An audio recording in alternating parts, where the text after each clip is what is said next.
Today we've got Levi from Miss May I. Super stoked to chat with you, Levi. Before we get into all of the history of Miss May I and your recent signing and the re-recording and all the things that you all are going to be up to very soon, I'd love to just hear how you doing today.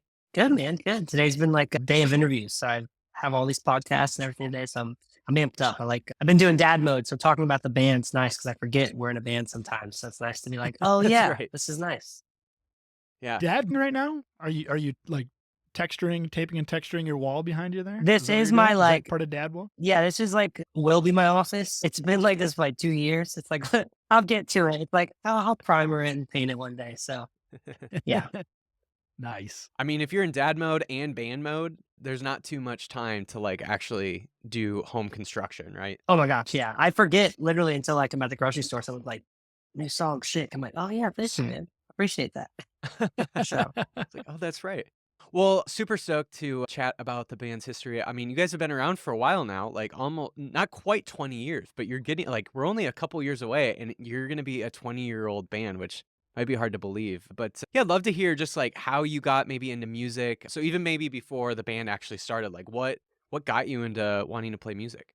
yeah, so my mom it's all my mom. My mom's like a metalhead. She is way What? cooler Hell than, yeah. yeah, she's got way more tattoos, bright purple hair. She's like a linebacker. She's a badass. She's like, I don't do pits, but when I go to shows with my mom, she takes me to the pits. She just loves that. Like, is your mom like willing to adopt by any chance? It's a lot, dude. I don't know. She's intense. I don't know if you be careful what you So wish for. instead of taking you to the park and dropping you off at the park to go play with your friends, mom takes it to the pit and drops you off at the pit. That's right. Yeah. And she just monitors, right? Is that it? then? She instigates it. I'm not, like I said, I'm not a pit person. She's like, come on. And I'm like, I don't want, this is not how I enjoy shows. Yeah. So she's always been like that. And I think like growing up too, didn't think it was cool until I was like appreciated it in like my high school years. Like my mom always had black and skulls and loved metal music. And like, I think it's just a kid thing to be opposite of your parents. So I was like, Yeah. I tried really hard to not wear black and skulls and like heavy music. And then like we clicked about like around high school. And I'm like, oh, this is what you're trying to tell me this whole time. This is awesome. She still listens to Nice. heavier music than I do. Like she does obituary and like Cannibal Corpse and stuff like that's like Oh my that's God. beyond my threshold. So she's cool. So You Hell might have the yeah. coolest mom out of any guest we've ever had, and we've had almost, what, 200 guests on, Yeah. Cullen? I think hands And down you have the coolest yeah, mom. yeah, and you for sure like, at least out of the moms that have been described to us on this podcast, you definitely have the coolest definitely mom. she's the best. If you Google it, Kerrang did a whole article about her in like 2012 because she was like a metal mom. Sick. So it's like me on this like throne and my mom's like next to me and we're like, it's cool. Shit. God. We should have her on She's instead of you. she's cool, dude. Her stories are nuts. So there was like a crazy thing, not to like sidecar just on my mom, but this was like 2016. So we were just touring nonstop. Like I was only home a couple months a year for like a decade. So I was never home. And I got two little bros that are like 10 years younger than me. They're real close because they're closer in age. And they all live together. And she went to go see Sugar by herself. And like I said, she goes into the pit It's so and cool. she got elbowed and like had a really bad black eye. And she like Ooh. sent me a picture. And I'm like, oh, you're getting older. Like, quick, what are you doing? She's like, I love this. And she goes home and she sneezes and her eye pops out because she What? shattered her eye socket and she didn't know. So she had to go to the hospital and she had like a metal eye socket. You can't tell, but they like rebuilt her eye socket. But she got hit so hard it like shattered her eye socket. And my little brothers are Wait, like, how does an eye fall, like, is there, like, something still, like, attached, yeah, like it just an is umbilical cord of your out. eye or what? Yeah, it just the pressure went like your eye socket holds it in. So like since it was shattered, it just like came out. And Oh my yeah, dude, God. it's great. And she's like calling me from the hospital, and she like I said, she's way tougher than I'll ever be. So she's just talking over. She's like, yeah, I got to freaking get surgery, all this. I'm like, what? You need to slow down. Be a mom, like chill out. And so she's intense. But she's still like to this day, even with a metal eye socket, she wants to be up front. And yeah, she loved it. Oh So my she was my God. intro into this. Like our first band we meshed on, it was like the emo phase of me and high school. Like we both loved the Used at the same time. So that was our first band that we Mm. fell in love with together. Nice. So we go see them, everything.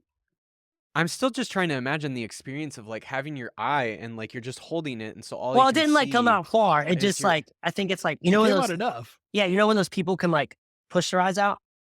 Oh, I yeah, think okay, it's like so it kinda that. looked like that? Yeah. Yeah. Well, it's a But matter of still. perspective, isn't it? I mean, like, I heard this quote one time where it's like, you know, if a guy who's like got like really thinning hair and everything like that, you would say, well, he doesn't have a lot of hair. But if that hair was in your soup, that'd be a lot of hair, That's true. right? So, like, if your eyeball's coming out even a little bit, it's coming out a lot Yeah. because it's your freaking eyeball. I can't imagine. Yeah, that's like, it's terrifying. And I wish like I had a recording of the call because she did not, was so nonchalant about it. She's like, yeah, they're making me do this, making me do that. I'm like, Mom. Making me. Yeah, like they're Your making me get eyeballs surgery. falling out. Jeez. Yeah. And now in the winter, because we live in the Midwest, she'll get like headaches because she's got like a cyborg face a little bit. So yeah. That's wild. That's so cool. Unbelievable. So she was my intro. Okay. Into metal. Yeah. I love that. So, at what point did you get to the like, where you were like, "Alright, it's not just like I wanna listen to the used, like, I actually want to be making my own music." Like, what inspired that? So I like played cello in like elementary, and then when I moved to Troy, where I met the guys, we moved a lot as a kid. When I moved to Troy, they had too many cellos, so they made me play bass, and I was like, "Oh, this is cool." And then I met some like older kids who were like, "Hey, we play on the week, like we we have a band that we just like play covers," and I was like, "Oh, I'll get a bass and like learn just like easy stuff on bass." And I was just hanging out with them, and we were playing like Hawthorne Heights cover at the time. I was not doing vocals. I was just like hanging out with the older kids. And then the guys who were in the band, Justin, him and I skated. And like we were like from a Pleasantville town, sort of like not real life, middle of nowhere, like island of town in Ohio.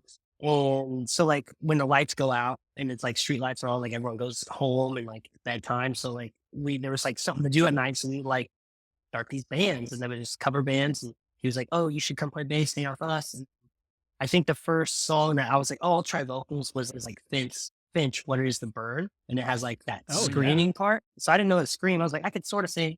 Well, at the time, actually, let me rewind. We were doing like Cute Without the E from Taking Back Sunday. We are like covering these Sure. songs, and I am not a great singer in that aspect. But I was like the one chosen to do that. And oh, this is cool. Like I said, we're just playing in the basement. Parents are like, yeah, I could leave at 9 because bedtime. And like, so it's like posts, yeah, our church, like there's like a church that had like an indoor skate park. Not that we were going to the church, but we would like skate there. 'Cause it was like just a youth thing. And we'd go jam. And then, yeah, we screamed with some fans. We're like, oh, this is cool. And then we met like, then we got into Under Oath. And then there was some screaming in the youth. So I was like, oh, I sort of know this Mhm. stuff. And then like, I knew my mom listened to metal, but like I said, I just like, that's not cool. My mom likes that kind of stuff. And then, so I branched off into like, Under Oath, I branched off into like Kill Switch and As I Dying. And that's when we were like, Mhm. oh, there's like songs with just this the whole time. And then like and then, yeah, we started just, like I said, playing as just friends, and then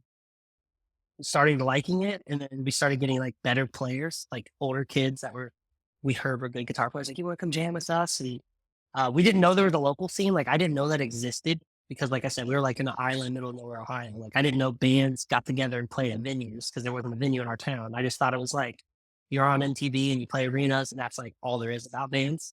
So we go to like the big city, like Dayton, which is like 30 minutes away, and I'm like, there's other people like us playing together. Like this is nuts. So yeah, we get together and play our first show. There was like 12 people because it was just our parents there pretty much in this whole venue. And then that sort of like opened us up into like playing a local scene. So we wrote, I guess we wrote like our songs for that. And it's funny because before he was who he is now, Joey Sturgis, we found him online. He did those songs when we were 14. Like, No Oh my way. god. yeah, because he was only like an hour away. And it was like, when you look it up, and like MySpace was just coming out, he was like the only guy that recorded bands. And like our drummer's grandma took us, and we took her RV, and we were only there for a day, but it was like the coolest trip. We're like, we're going to record a song. And like, we probably got ripped off, but we paid this guy to like take those songs from like a compilation. And it's actually, the crazy thing is some people got that compilation and like tell us about it. And I'm like, dude, we got ripped off. Like we all put our money together to get on this like compilation to make our band like big. Nothing happened. It was just like an internet scam, but it did make it to some people. Yeah. And then we started playing local shows, and like I said, we started just picking people out that were really good in the school. And then then we got BJ, he was great above us. He like smoked cigarettes, had cowboy boots, and like he had a Oh, yeah. job and money and a life, could buy gear. So he like showed up with gear. We're like, what the hell? This is crazy. And like his hair was he was just so cool. He like would come, it was just like the typical like, where do I plug in at? And he had like I'm like, oh, we made like this is the coolest guy ever. And he was like a shredder. So Justin, our guitar player, he was like my first friend when I moved there because we just bonded over skateboarding. And at the time, skateboarding is like ollie over curbs. And, like we're not doing like Yeah. stair sets or anything. I'm like, I can hit this like floor rail like 10 inches, but that was like fun, just something to do. And yeah, we got him. And then Jared, our drummer, was like, we heard he had a drum set. Like nobody had drum sets. We're like, this kid has a drum set and he was first snare. And he literally would come to practice, full braces, khaki cargo shorts, and he always had a T29 like calculator because he was like a really good kid in school. So he always had a calculator and his own personal T9 all the time calculator. Like yeah, So all the time. he was just trying to do math core, is what you're saying. Yeah, dude. Yeah, didn't know anything about the music. We're like introducing him to this, and he was just so good. Like before we like got signed and like almost did the split, like he was going to be like a blue coat. He was just like a drum prodigy that had a drum set, and he could just figure out what was on the songs. Yeah, he was like the super. He made our band. Like that's what all of our like attention was because like our drummer was sick. Like he didn't have a double kick. He got a double kick. Well, I can figure this out. So That's the hardest thing to find, especially if you're like in a fairly rural area. Like you can't just find a drummer off the street very easily. So if you can find a good drummer, then you better like commit as a band because that doesn't come around very often. yeah, and he wasn't like in any friend groups. Like nobody knew him. He was just like the kid who had a drum set.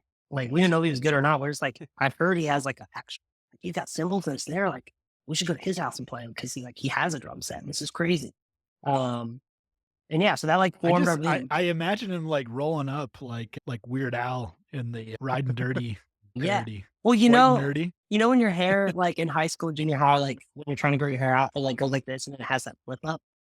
Like Oh, we all yeah. had that like the little flip. So we like were Yep. the awkward stage. That was like when we all had like the awkward stage flip. So like we're trying to grow our hair out. But yeah, that was the form of the band, and then yeah, that's how we got. So what into is that, all about stuff. 2006, 2007? Yeah, I was 15. Yeah, 2006. So Wow. Wow.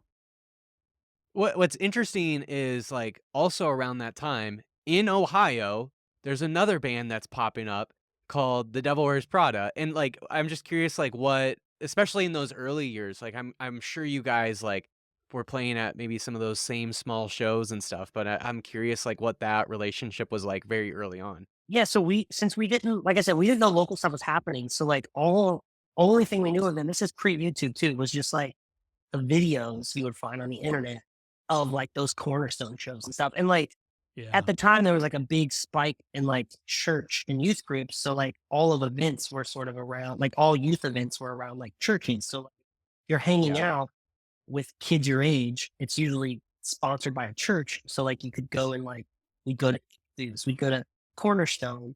Like it wasn't a church event. It was just a church saying like, hey, if you're this age, like we just need $15 and your parents to sign off. We're gonna go here and come back. And there was no like church part about it. It was just like a safe spot for kids to hang out.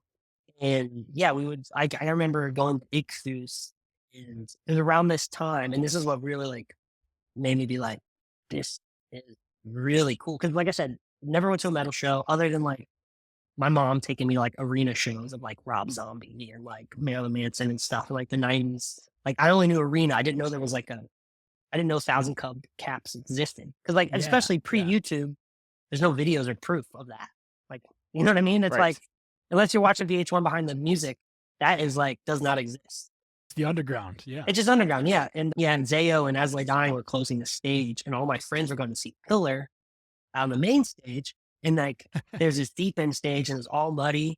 And I literally went by myself because I was like, there's strobe lights and people were screaming. And I was like, well, what's down here? And I went down there and it was As Lay Dying playing before Zayo. And I've heard of Zayo because of Headbangers Ball. Because my mom loved Headbangers Ball. So I knew of some of those bands. And I was like, oh, I've seen this band. I'll watch it. And like, I caught a drumstick and like didn't know any of the songs. It was just like a sensory overload, but it was and it was like no production. Like every band just had a 4x10. Like all the bands were like big, but not big, but the crowds knew Yeah. who they were. And now it changed everything. I remember I got all these splinters because I caught a drumstick from As I Lay Dying and I was trying to take it from me and I shoved it down my pants, but it was played with. So it was all chipped up. And I was just like, oh, and it just sliced my leg all up. And I was like in the Oh, pit and I was like, oh, this is awesome. And it just like changed my whole thing. And then that sort of got us into like, we played our first show locally, it was a Christian venue. But like I said, it was the only place our age because that was doing shows for kids to play. Cause it's like, where else are you going to play with? They're going to let a 15-year-old band get together. Very At the true. place that doesn't sell alcohol. You like, it's a safe spot. So it was like a Christian venue. We couldn't cuss. Not that we were like cussing in our song, but it was just like, that was the type of venue. And yeah, that sort of, and then there was a venue next to there. So that when you're talking about Prada's hometown venue was was the Attic where we played our first show. So everyone was just playing shows there. And yeah, Prada is like why we got signed though, because fast forward a little bit, I've always been the nerdy guy. I'm like still a developer and like that's what I do full time at home. So I was like the computer dude in the band and MySpace was coming out. I was just like risking coding stuff, like telling people to like not failing at school, not doing any homework, not doing anything at school, just like completely barely made it through school because school was over. I'd throw all my stuff and I just get on the computer. And we just got the ranks locally and like we were just headlining every local show. And like that was the time when local shows were like 200 to 300 people every weekend, Friday, Saturday, Sunday, because it was like a kid thing to do. No cell phones or anything yet. So everyone's just like, what are you doing this weekend? I heard there's bands playing here. It's $10. Like, and Prada saw us at a show, or we heard we're like Prada's in the building. They're here. This is crazy. Like the only time I knew about them other than like the internet and their giantness was like, I saw Jeremy once at the Hot Topic and this was like, he's it's so funny because he's just such a goober now, like being friends with him. But like at the time he had like the 5 studded belts and like this really tight, like, and his hair was huge. He had like giant blonde spiky hair, but like people were surrounding him and I'm like, oh, that's one of the guys I'm proud of. Holy shit, this is crazy. So the only experience I had with him was like, I saw him once in the mall and yeah, they were in town and they heard about us. And then somehow Chris got my number. And I vividly remember we're driving back from Springfield, Ohio. We're playing a church. We got so big at that church that they had a coffee shop that held 200 people. But when we would play, the church would put us in the gym and there'd be 700 people. So like we were just a huge, and we didn't know anything about it. It was like, it's funny because we weren't cool in school. We didn't have friends. Girls didn't think we were cool. But like outside of our town, we were so cool. It's like we come back to school and I'm like, you don't even know. Like, you saw me and like, and everyone's like picking on us and we're just not cool. And I'm like, you don't, just one day, you don't even know. And so we're like playing in Springfield, the show is big. And I'm like in the back of this SUV and it's like contorted. We're like have all of our gear. So I'm like holding a snare and like have the cymbals. And I like get a text from Chris and the band. He's like, hey, I think I want to get in the management. And he was like the business guy in Prada. And he was the main writer. And he was like, hey, I want to get in management. I heard about you guys. I just saw you. It was awesome. Let's talk. And then like the rest was history. I literally the next day, I didn't have my license. He picked me up to go to Chipotle, which was like top shelf. Like Chipotle just came out. I was like, shit, this is so expensive. Hell Like, this yeah. is crazy. fine dining. It was fine. Yeah, he had to take me to the next town. I was like, we're going to the city. He's taking me to Chipotle. I'm like, holy crap, this is nuts.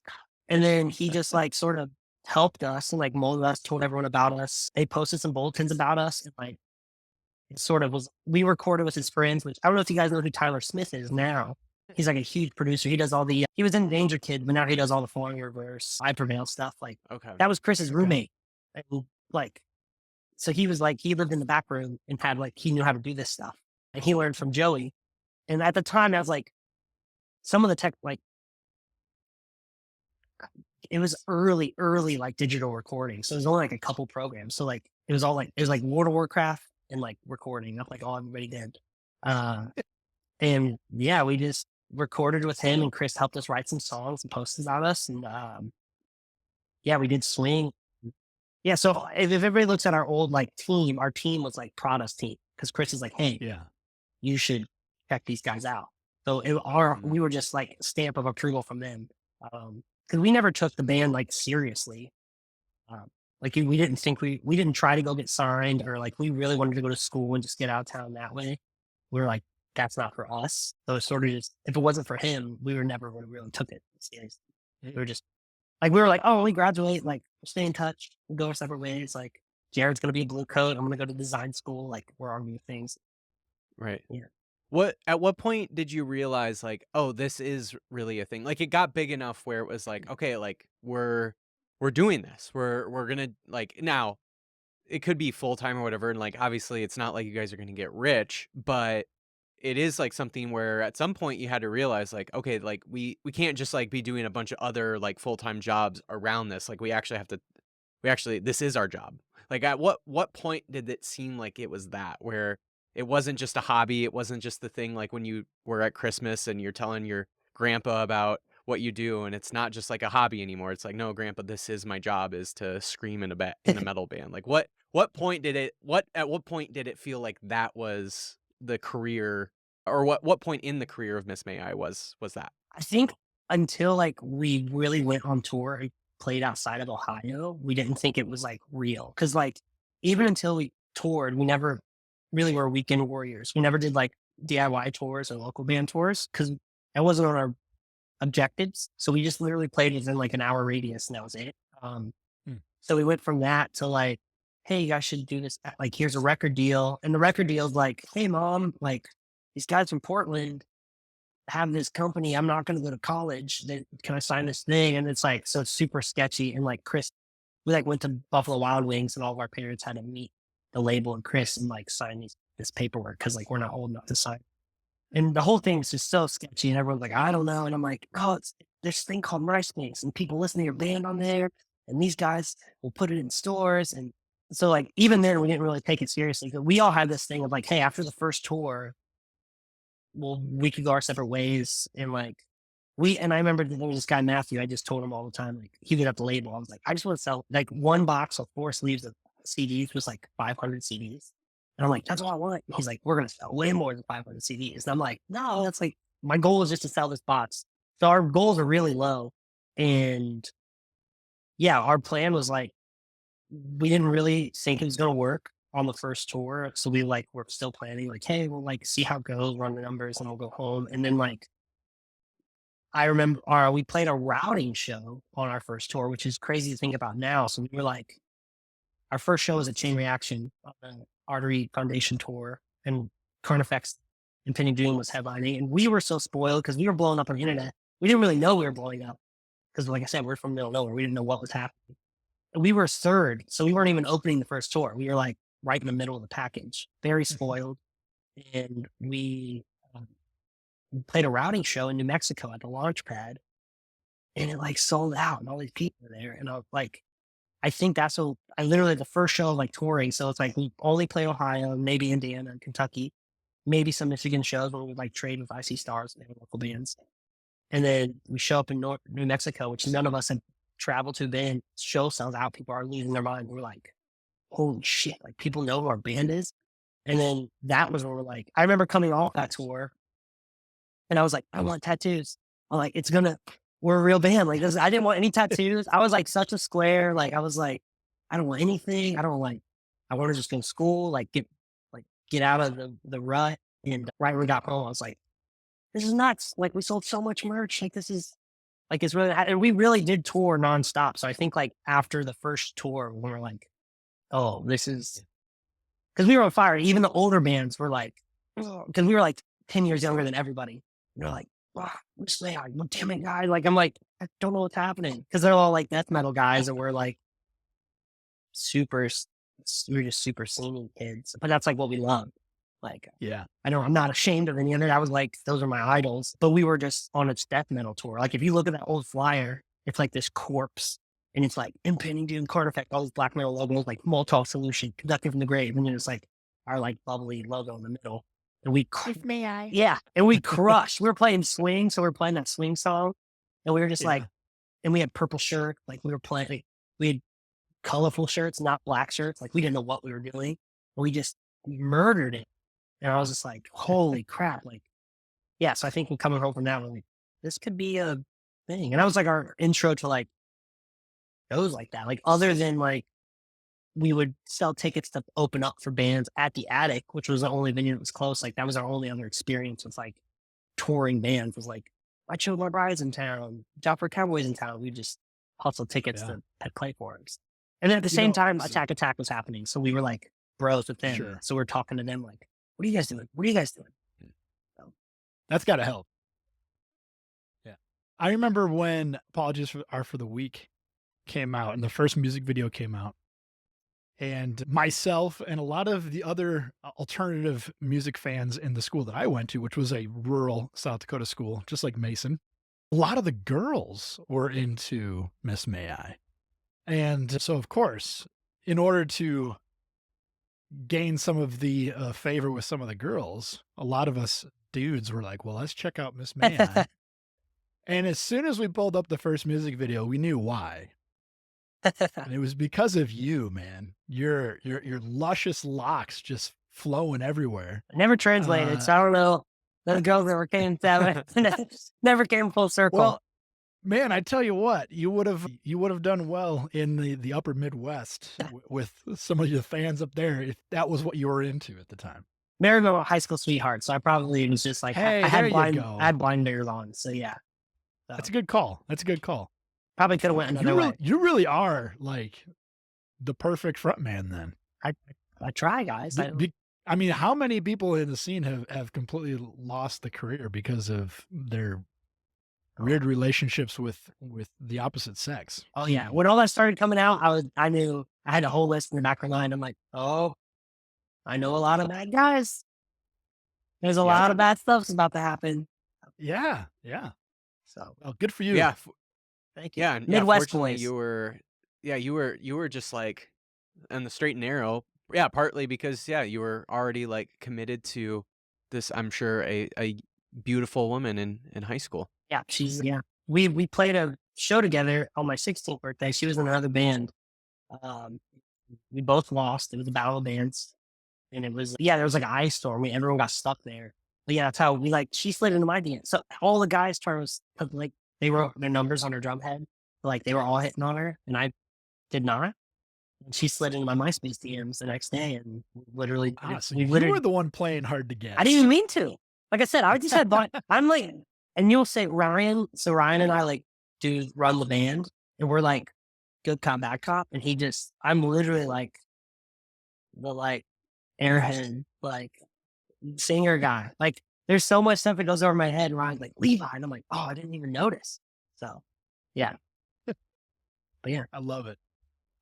So you did mention just a second ago, like Midwest guys, there is a big debate right now about whether or not Ohio is Midwest.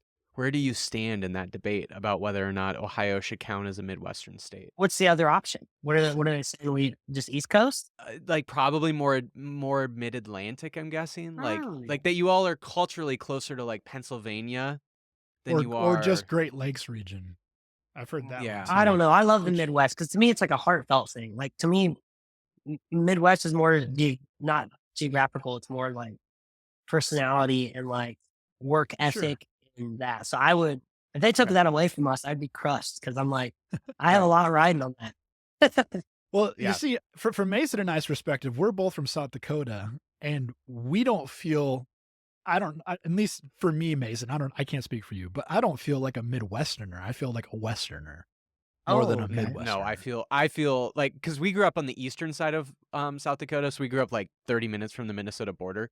I feel aggressively Midwestern, like Midwestern to my bone, like so we're born and bred. opposite. We believe the opposite thing there. That's interesting. Yeah, I feel aggressively Midwestern. When I lived in LA, it sticks out like a sore thumb and you don't even realize it. You like holding doors up for people and holding like, are you from the Midwest? Like, are you from the Midwest? Sorry I'm like, about how that. did you know? I'm like just being a normal person. And when we moved back, I was like, oh yeah, it is just nice here. So yeah. No, you're right. You're probably right.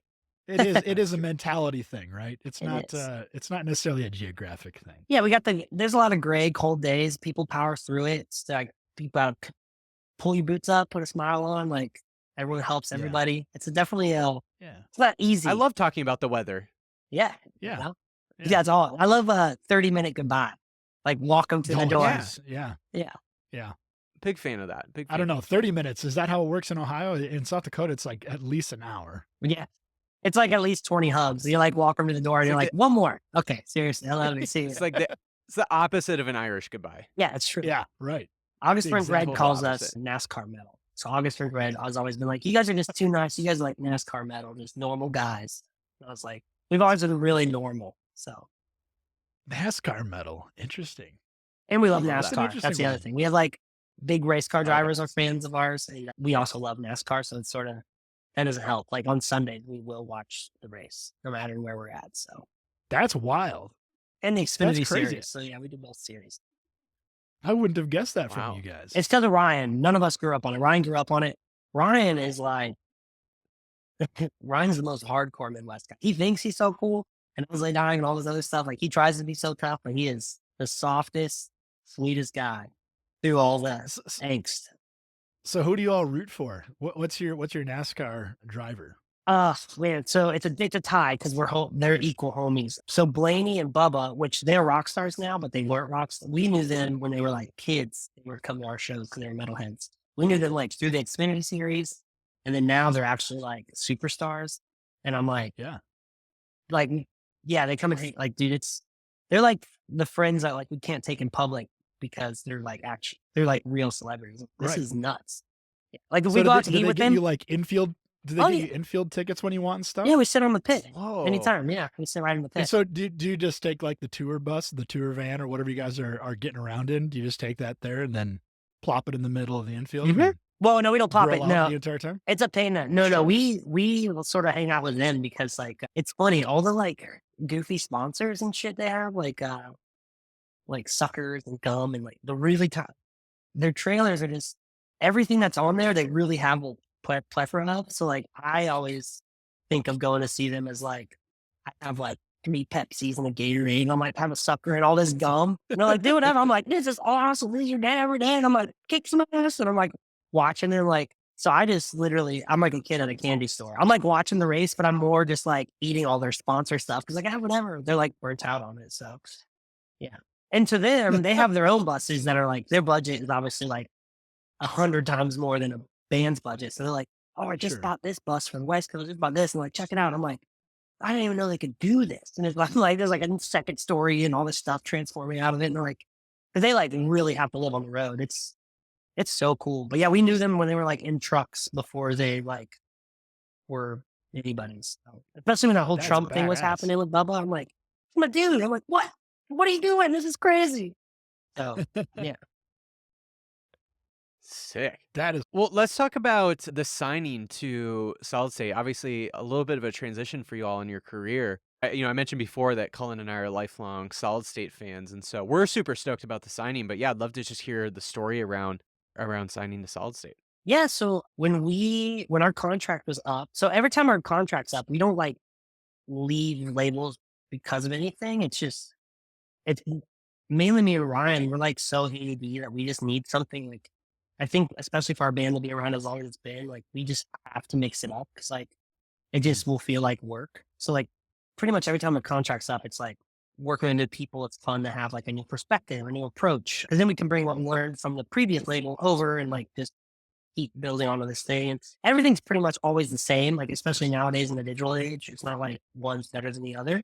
But Solid State was really cool because they were trying to just when they approached us, yeah, we were shopping around and we had a call with them. And one of the cool things, because we've like became so commercial, like not intentionally, just like being around so long and all the stuff that's happened to us, there's an easy underlying conversation of like some politics and predetermined objectives sometimes that you can like hear, because like sure. they just see it as like a business, which is fine. But Solid State is cool. And what we liked was like, obviously the offer was great and they knew our position. Like the hardest thing for us right now is because we're dads and like, because we're Midwest guys. I even say this, like if we were Korn or Slipknot, like I still think I would want the touring schedule we're doing because like it breaks our hearts to be away from our kids. Like we hate it. So it's like really hard for us to tour, but we love this. It's seriously like the worst mind like confliction ever. So it's that's just always been hard. So that was the first red flag for all labels was like, hey, we're going to sort of have to tour very like at least until they're like 5 or like that's our whole like goal across the board is like the important years we're going to like sort of slow down a little bit and like enjoy this. And that was just hard because obviously labels are like to sell records you're out on the road. So the cool thing when we talked to Solid State was that didn't even come up. They were just like, whatever you guys want to do, like that doesn't bother us at all. Like you guys do what you want to do. And the whole sort of objective of the call was awesome because outside of the touring aspect, just us doing what we wanted to do and not looking at us as like this established band. Felt like we were 16 again. Like do whatever you guys want to do. Like you can have like all your rights. Like they give us all of our rights. Like there was no politics or like money really talks with like all of the calls go to like money, like politics and splits and all this and just like, yeah, whatever you guys want. Like, we're here for you guys. Like we love to just put your music out. And like that it just felt like home and so comfortable. And like that's like the Miss May I space we did. Like I did that with some buddies and there was no approval or anything. They were just like, cool, like just launch it. And so I didn't even have to like send it to get it approved. And like and that's sort of like what launched our band initially. It was like the DIY of like, hey, what can we do different to like, even if they don't like our band, just get people's attention. And that sort of gets lost in politics and big labels and stuff. And yeah, Solid State is just so cool. They're just so like, they trust us. And it's just nice to like be trusted too, because yeah, we sort of know what we're doing. Like we asked them definitely when I'm a dummy and I don't know what I'm getting myself into, I'll send a text. I'm like, I don't know what this means. And like, I will call for help. But like, other than that, like we can be a band. So. Mm. How much of just, obviously you all kind of like grew up on quite a few Solid State bands. I don't know if you would have been like the diehard Solid State fans, but it sounds like you said that you like listened to Under Oath back in the day, and like As I Lay Dying, and a number of these bands that were on Solid State. I would imagine there's got to be like some level of appreciation that a label that has produced so many bands and albums that you all probably grew up with now like wants you on their own label. Like I would imagine like that's got to play a part of like just wanting to move towards Solid State. Yeah, it's cool. It was cool because like they have like a record, like they have like sort of a back catalog. Like going to Sharp Tone was very risky because we were like the first signings on Sharp Tone. So we were like, Yeah. okay, I'm gonna trust this. And like there was some times we're like figuring it out as we went with their team because like their team's growing and to be with these guys that are sort of solidified is awesome. Now, like I said, nothing's better or worse than the other, but it was just nice because you sort of knew what they were doing. And like, especially like a lot of it came too from Fit for a King. They've only been on Solid State. So they have only said great things. And I know there was a lot of resurgence when Devil's Prada went back there. And that was like sort of inspiring because like we could see through the lines of Prada that they were doing what they wanted to do. And that's where the success is coming from because they're just being what they want to do. And it's like that label lets them do what they want to do. So it's like, it's just exciting. Jeremy calls it the retirement home for metalcore bands is Solid State. So that's like, so, which I don't think they like that, but it's just a funny like joke. And that's what like why we went there was just to keep things fresh, especially after we've done it so long. It's just nice to be creative again. It feels like you're like, yeah, it just feels like we're kids again. Cause it does feel like a job when you have to go through like 30 people are CC on email, like someone's listening in interviews because like you can't say the wrong thing, like which like, that's cool. And I appreciate that. I mean, that does work, but it's also like it takes some of the fun out of it, It's fun to do this. Yeah. I mean, I'll say I think Solid State is at one of its best like lineups right now. I mean, obviously we kind of, for those of us that grew up around the time that we did, we think of like that 2003, 2004, 2005 to maybe like 2009 years as maybe like the golden years of Solid State. And that certainly probably is the case for me. Like those were probably my favorite years of their lineup, but God, their lineup is so fucking good right now. It's really incredible. And so, yeah, it does kind of feel like, they've got like a really good mix of the legacy bands like yourselves. Norma Jean's still on there. Obviously, you mentioned just Prada.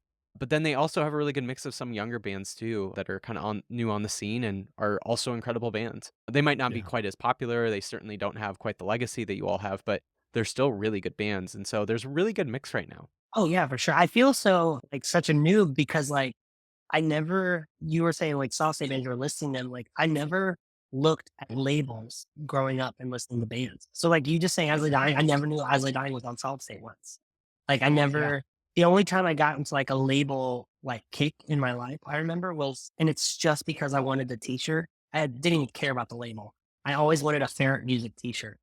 Like, just the little pistol. I was like, that's so cool. And like, that's the only Yeah. like lineup, but I never, yeah, I have to do some more research on there. Cause like, I know them of like the solid state stage and like seeing them at like Cornerstone and stuff, but like, and knowing their legacy.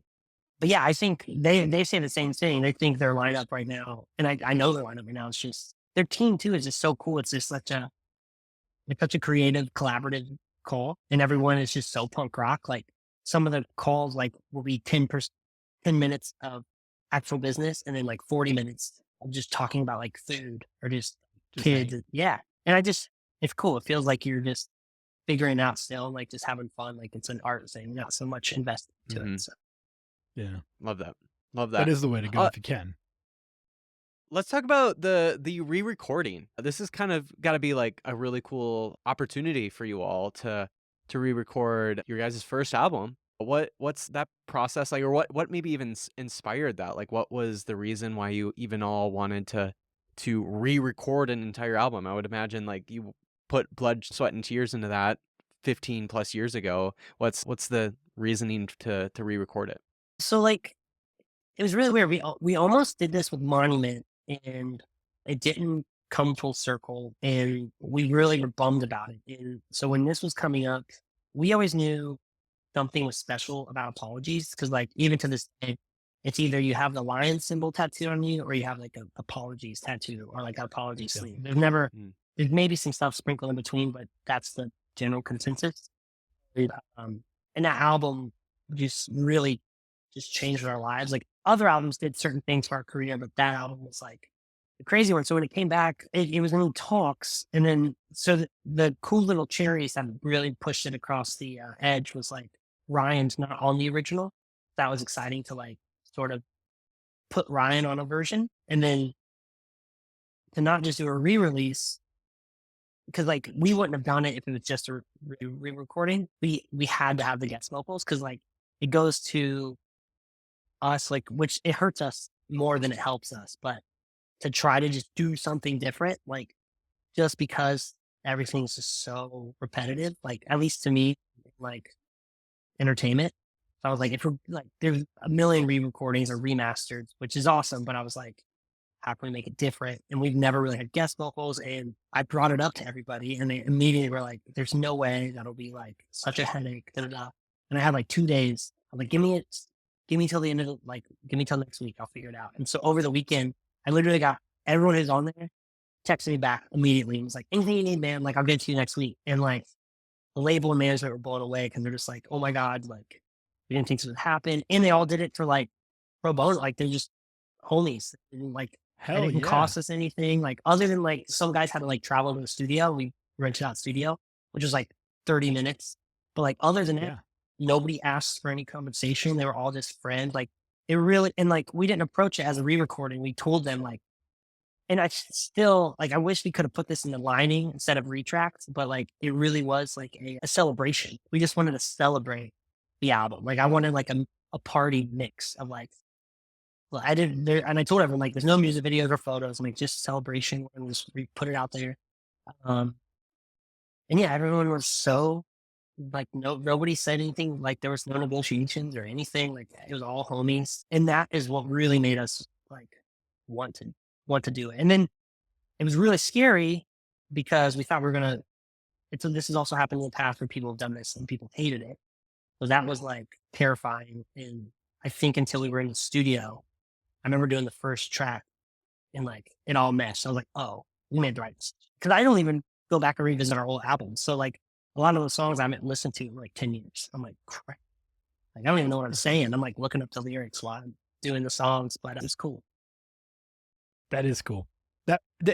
It really is a fresh take, and I think that people who haven't listened to it yet need to go out and at least the songs that have been released so far go out and listen to it. And I think that you'll quickly become a believer that this is a worthwhile way to spend your time listening to something. It really is a new thing, even though it is an old thing. It's fun. The technology was such crap. The mix is so big. Holy Thank you. bus. Yeah, the technology Yeah. sucked. That's what we were mainly excited to go back and do, because like some of that stuff is like, I didn't know what I was doing. So like a lot of it's like me and Joey like doing some vocal processing and like under the hood, like I sucked at lows until like our third album. I was like, so we're like pitch shifting my voice, but not like that sounds like a robot right here. It's believable. And then I like listened to it. I'm like, oh, that wasn't me. Like I remember those times. I'm like, oh yeah, we like made the sound, because like we knew we would get there, but we only had 30 days to do the album and we only had 3 songs. So like from Not Our Tomorrow on, we wrote in the studio. Like we were just like figuring it out while we were here. And that's funny because that's when the songs became real songs. Like Not Our Tomorrow to the End is like, it's all about me and my now wife, but girlfriend breaking up. And it's all the sad songs. And then the first 3 songs came up from our demo that were like, how obscure, what are the most obscure things you could say?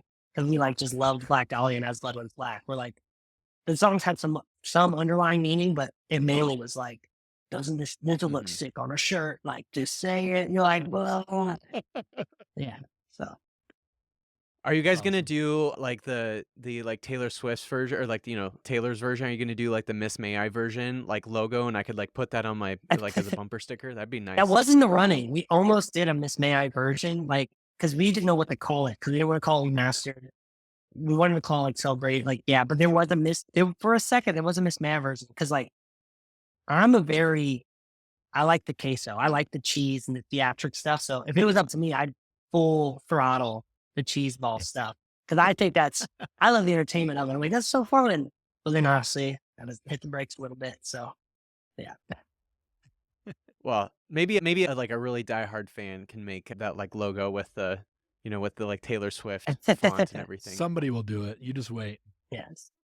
It needs to be out in the world. Before we get into your top 5, Levi, I'd love to hear just a little bit about just kind of like faith stuff. Like we're not like a Christian podcast. We like don't care about like, is Miss May I a Christian band? Like we don't give a shit about any of that. But like I do know, like obviously like you all at some point, you were certainly a part of like the youth group world at some point, and you've talked a little bit about kind of like your faith being important in your life. I'm curious, like kind of where you're at in that. Is like that something that still matters to you? Is that something that maybe matters a little less? Like I'm just curious kind of where you're at when you think about that part of your own life personally.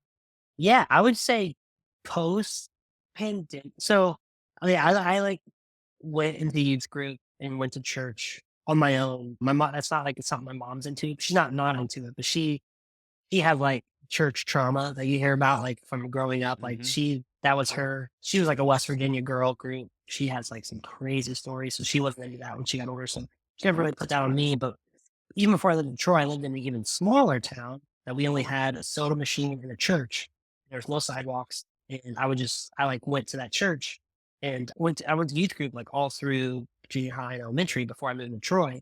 And so I had some of that background. Some of the guys didn't. So that's like why we never really, I would have interviews like this and they would like get on me because like, you can't say that because it's not a group thing. And I'm like, you're right. So I was following a church for a while. I got out of it sort of like in high school. My wife was very conservative with the church. And I would have to say probably like 2017 on tour. So there's like fast forward a bunch of years. I've always been a positive guy. I've like mainly been sober.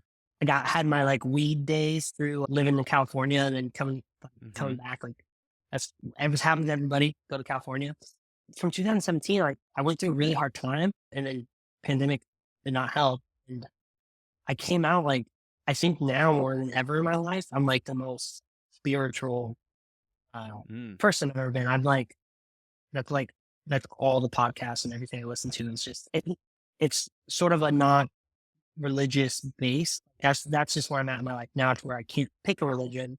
And I have this struggle now because there's like universal churches and all this, but then I go They say I was underlying of like a certain religion. I'm like, I just want to go somewhere of like a positive space about like universal, like just spirituality. Like, so I'm like very into that because I think it was our tour in 2018. We did a Southeast Asia tour, and I was like in a really dark time in my life. This was like, we're talking about having kids, slowing down, and like all I knew was the band. And then at that time we're in Southeast Asia and we're huge there. We play like arenas there. And so like I'm having those conversations with my wife and this is happening and I'm like so conflicted.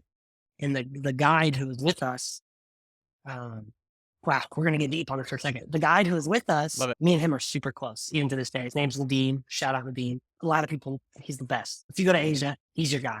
He can speak all languages, he takes you everywhere.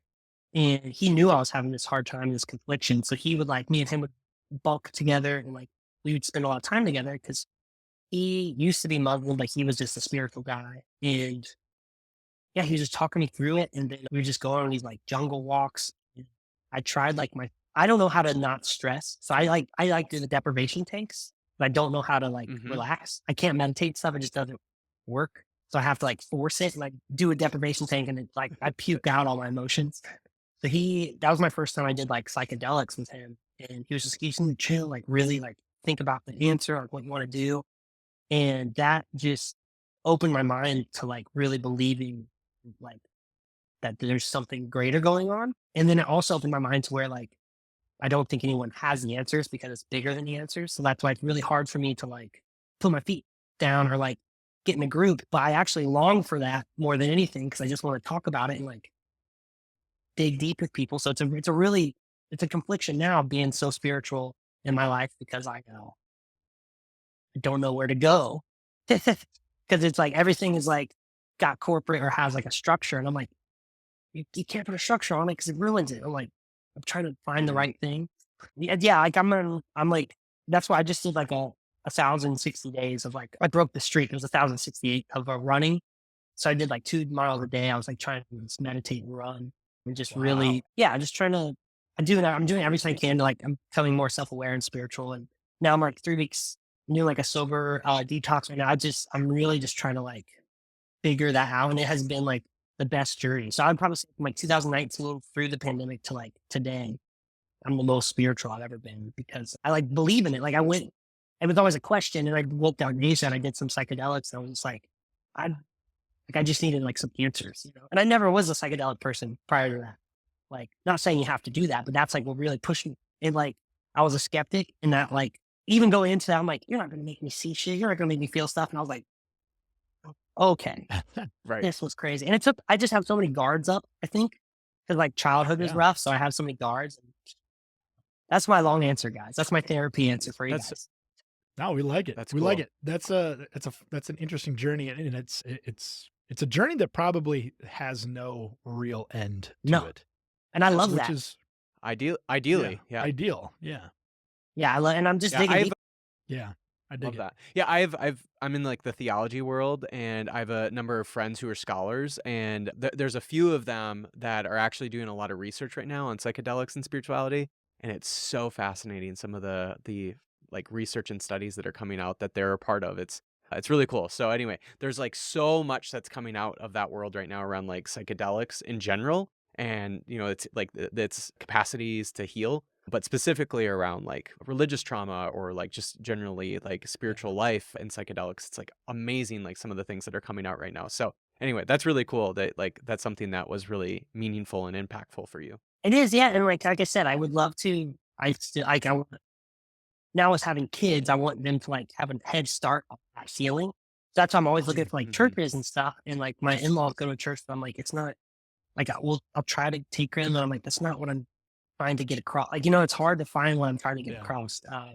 You should just take them to an ayahuasca shaman. Seriously. So the guy, 5-year-old.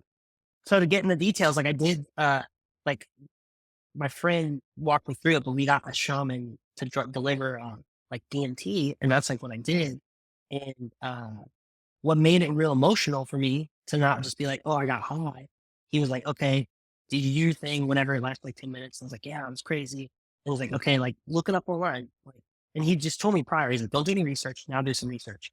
And what made me just break down in tears was like, everyone 10 for 10 in the world saw and had the same thing. And I was just like, there's so much more going on. Cause like I couldn't explain it. And then I heard people explain what I saw. And I was like, holy shit. I was like, this is nuts. So that's like, and like I said, there's no answer. Like I'm just longing for like, what is going on? Dude, it was just wild. And every time I've done it since, like I made my wife do it on my birthday and it got me and her closer. Cause I was like, it's incredible. Like your frequencies all get distorted for a second, but then there's a whole other thing happening that's a universal thing that people see, and it's incredible. So Love that.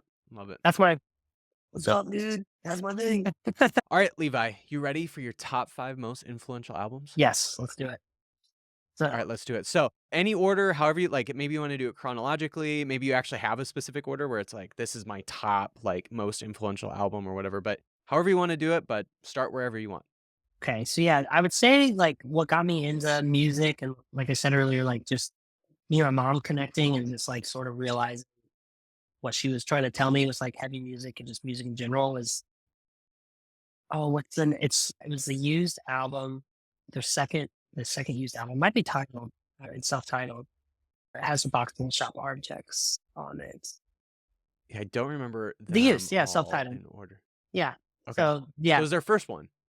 Yes. Okay, yeah, it was their first album. Yeah, so that album, seriously, I'll always say that was my only like poster boy band. Like I had posters of them in my room. I had like all the merch. Me and my mom would see them anytime. Fast forward, it's funny because Warped Tour, and now anytime they're in town, like we're homies and I sing because he can't sing anymore. So I'll sing Box Full of Sharp Objects with him. And it's like full That's so circle. It's sick. funny because yeah, now we're homies.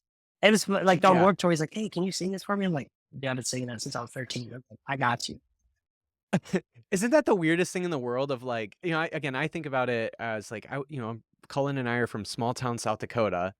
And, we grow up listening to all these bands. They become heroes of ours. And now we like get to interview them. And in some cases, we become good friends with some of them. And it's like, it still blows my mind that that's even like, that's a possibility because, yeah, when I was like 13 in small town South Dakota, nobody's famous. Like, you don't know Yeah. anybody remotely famous. So the fact that like you get some people who are like your heroes and you get to actually become friends with them, it's like such a bizarre thing that sometimes I'm like, life is kind of odd sometimes. It's so weird. Yeah. And you just think of like how many people there are in the world. You're like, how fortunate. Like, I don't know. I'll sometimes get a snowball of just like over analysis. I'm like, that's just crazy. So, Totally. All right. So the Used. yes. What else do you got? Okay. And then I would say second would be, let's say, An Ocean's Between Us by As Lay Dying. That got me into metalcore. So I didn't really understand or get metalcore until I heard Nothing Left off that album. And it literally, yeah, we like Miss May I was like a carbon copy of that band because we like, which is funny because Ryan's in that band now, but we were like a carbon copy just because we just like idolized them, like the riffs and just I never heard anything else like it. And that album to me is like both those albums. All these albums I want to say are like no skip albums to me. They're just like they're incredible. I still listen to them to this day. And then the album that got me into being a vocalist or being the vocalist I am today, like what I wanted to sound like, would be All Shall Perish, The Price of Existence. So that is an album that so I've never really been into hardcore or into like punk. And I think it's like I don't listen to lyrics too, like which is very odd for people because they're like, No, you're a I'm singer. the same way. I totally get that. To me, it's like an instrument. Like to me, it's a rip. I'm like just listening to the Yeah. patterns. I don't give a crap what the song's about. And he was his vocals. He did the whole range. Like he did highs, lows, mids, a squeal, every single in like one line. And it was almost like he was riffing with the guitar, like with the guitars, and similar to Black Dahlia, but like on a whole nother level. And yeah, when we were like writing songs after that album came out, that's all I wanted to be. I was like, I want to be like this. Cause to me, Eddie was like, he wasn't like this because there was no platforms like there are now, but he was like the Will Ramos of the time. Like no one would coin him that, but he was doing stuff that no one ever heard. And I was just like, right. And there's no platform. So like, he didn't get big and famous like people do now. It was just like an underground thing. But I was like, I've never heard anything like this. And that made me want to just be dynamic as a vocalist. Like I was like, I'm going to learn how to do everything so I could just throw it out whenever I want, and I could riff with the guitar riffs, do my own melody on top of their melody. So, and it's so the cool thing is they just came back. I've never got to really see them live, and they came back, and I saw them 2 weeks ago at the Incarceration tour. Dude, well, first of all, blew my mind, but so that band they got big and they were never huge. The front of house was packed with band guys, all my age. And we're all like, this album changed my life. Like everyone, the Wow. consensus was just like, this was the album. And they would play songs off that album.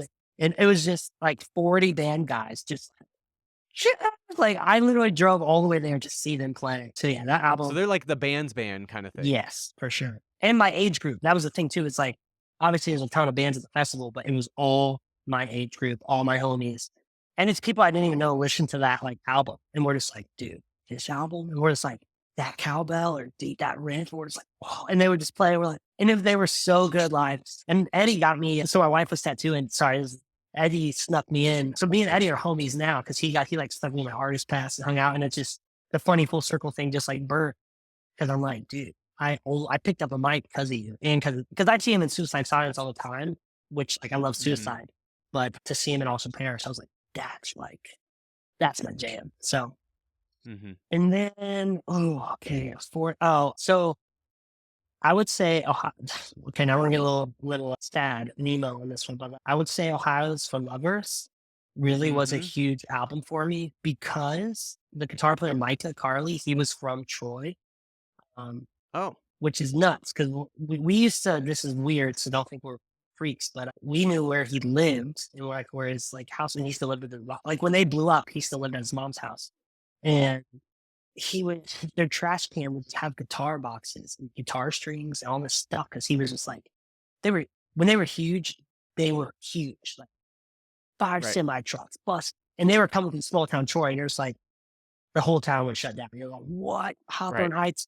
I remember when I heard them in Taco Bell, I'm like, they're on Taco Bell. They really made it. Like they're on the radio. We would go and like shift through their trash cans and like roll up guitar strings and like tape them up. I would like hang them on my wall. And I'm like, somebody gets guitar strings. This is crazy. So like not only covering them, but like just knowing, other than like seeing product come out, which product was big, but Hawthorne Heights was like a whole other level. Like yeah, totally. Just to know that could happen. I think that was just so inspirational. And the album, that's a no skip album. Like people can say emo's what it is. Like emo didn't have the rap it has now during that time. So it's like you had to be there. Like that album freaking changed things. And they talked about Ohio. It's just like they're talking about a place that you're like, I can never get out of here. Nobody cares about us. It's always LA, New York, Chicago. And they're like, we're from Ohio. We love it. And I'm just like, we can actually, like, people care. This is cool. So that album was huge. And it's okay, when we're talking about not listening to lyrics, you'd be surprised how long I listened to that song until I realized he was saying Ohio. I was like jamming, and like it took me like years. I'm like, oh, he's saying Ohio in the song. And I just never listened to lyrics. Yeah. So oblivious.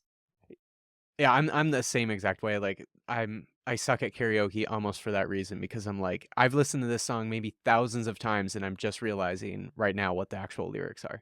I do it with my wife sometimes. I'm like, this song, can't believe I'm saying. She's like, yeah, duh. And I'm like, I'm listening. I'm like, it's a good song. It's a good lyrics. And I would say, I think it's a tie. I would say Under Oath, They're Only Chasing Safe was just. You're going to see them on the tour, right? What's up?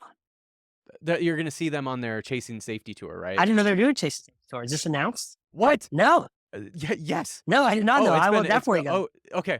Front to Oh back? my goodness. Okay. Yeah, they're doing a nationwide tour where because it's 20th anniversary this year. It's crazy. And so they're doing an entire nationwide tour. They might be even going like overseas at some point too, but yeah, they're going all around the nation right now. Actually, I don't think they've started. I think they're starting sometime in September. Yes, I will not miss that for sure. Yeah, that album, because that was like the anthem. Like Prada was big, but that album was like the pinnacle of like the venues we were playing. And like we would like, yeah, and it was just so heavy and raw, and just like, that was the album too, to where like Prada was too heavy for like a lot of my, like for my wife and some of my friends, but Under Oath was like Right. the general consensus of like everyone being like, yo, Yep. we can all sing this. We can all love this. What, and like, it was really a good barrier of like, because in Ohio, really until we were of age, like over 21, we only could play Christian venues. So like they were just, yeah, that was the other thing is like, it was like something you had in common with someone else. You're like, oh, this Mhm. album, yeah. And then like their look, like the look of those guys during that album, that's Yep. like all I wanted to look like. Like I would give anything to look like those guys. And I remember they were so big, they played the Attic, which I was talking about earlier, our hometown venue. They were so big that it sold out so quick that they played a matinee and sold the matinee out. So they played 2 shows back to back on tour. And I had friends just like buy 2 tickets and like school just talked about it for like years after that. Like, "Dude, remember Under Oath? That was nuts." So yeah, that would probably be the other one. And that's another no skip album. Yep. Those are all no skips. Oh, without a doubt, yeah. I mean, that album in a lot of ways is what it wasn't the first album that I loved that was like a heavy album, but it was the first heavy album I truly fell in love with. Like, my whole identity in, like, 6th and 7th grade was Under Oath. Like, that's I want if I could have been in Under Oath, that's what I would have wanted to do, like, I just my whole like, everything about that album really changed everything, and then obviously once Define the Great Line came out, it was like, "Oh my god, like, this is even almost better." But it all started with Chasing Safety for me. Yeah, and it's it's so funny how they were like the models of what everyone like how Spencer wore his belt. I'm like, I need to buy that belt. Like I would look online and Yep. like, I need the belt he's wearing. Like, yeah. Yeah. Like, I remember growing out my hair and trying to, like, put it over, like, one eye and everything too, and I was like, I could never, like I didn't my colic didn't quite work for it, but I was like, I tried my best. Taping your Tried my mic best. or like like doing Yep. everything. I was like, that's what they Yep. do. Yep. Superstars. 100%, yeah. Well, those are unbelievable albums, and it totally makes sense, like, you guys' sound, like, you can definitely hear some of those influences without a doubt, so, a great list. Levi, what do you wanna plug? Obviously, the re-recording be coming out shortly, yeah, what do you wanna plug? Maybe there's some shows in the future, yeah, what do you wanna plug for Miss May I? Yeah. So we have on this tour coming up, we have some new music with a new lineup, which we're very excited. So there will be new music coming out. So keep an eye out for that before the tour. So anytime now, there's gonna be some music coming out. And yeah, it's the first new music with a new lineup. So we're just very excited about that. We feel like we're 16 again. So Love it. that's gonna be awesome. Was this the Heck yeah. plug? Well, I was just about to do anything else you'd like to plug, Levi? So I'm also starting another band. Me and my wife, Really? yeah, yep. Me and my wife are doing a punk band, which I'm very stoked about. Really? Yeah, Wow. yeah. We're taking the girls out. I think my I know my daughter's a little young, but they can really like just make it happen. One's 1.5, Molly, and my little girl's 4, and She's the one that screams, right? that's what we were In the thinking. punk Yeah. band? So some of the Yeah. backing vocals, because no one's done that. It's just another like harmony that you've never really heard. So Yeah. we're doing some dual What vocals. who else is playing what instrument? Like, what's your wife doing? So my wife, we met. So we met playing drums. So she really is gonna play drums in this band. And then so our old merch guy, he got when we brought my other daughter out, actually on tour, he got her harmonica. This really, really happened in Rock and Roll Hall of Fame, and she's really good at harmonica now. So it's more of like a Wow. bluesy punk, like Hives slash like New Orleans blues band. Yeah, it's cool. No guitars or bass. It's just really like percussion driven. So Love we that. have some Love demos. that. Yeah, we Sweet. have some demos we're working on. So very stoked to get that out. Heck yeah. Well, I'm glad. Like, I mean, we don't need any more guitar centric music in the world, Exactly. in my opinion. So, like to have just like some babies like beating on whatever they can beat on, and then you and your wife can just like sing love songs to each other, or whatever. Like, as the kids just like create chaos and mayhem of punk music. What a lovely family. Not just like lovely music. What a lovely family. Yeah, it's full circle. We met playing shows together. Now we're playing shows together with our kids. So it was meant to be. You can be like, it's like the next like Jackson 5 or the Carpenters or That's what something. I'm saying. Yeah, and this is just the beginning, guys. So I'm just gonna mix it up. Yeah, that Is it tour. called the Bentons or what's the name? It was the Benton 4 is like that was a working title. We have some titles, but yeah, definitely gonna have Benton in there. We might spell it a little different. We're thinking like I'm like the Russian kind of like just to make it Oh, so we yeah, can yeah, do yeah. some European festivals. So Miss May I and the Yeah, family can yeah. come out at the same time. Yeah, should be starting. I think right when Miss May I's done touring, the end of this year, January, we're looking at some shows. So. Love it. Well, if Miss May I doesn't work out, you at least got this nice little backup for yourself, and New who knows outlet. what could happen with that. Yeah, new creative outlet. There's some things I want to get off my chest, so I can probably do it. There you go. Love it. Well, Levi, thank you so much for chatting about the history of Miss May I. It was unbelievable to hear a little bit more about, yeah, the history, what you all are up to, the signing, and obviously the re-recording. Super excited to see you all out on tour very soon. So, yeah, I'm just really, really appreciative for your willingness to come on and chat with Cullen and I. So thank you so much. Yeah, thanks for having me, guys.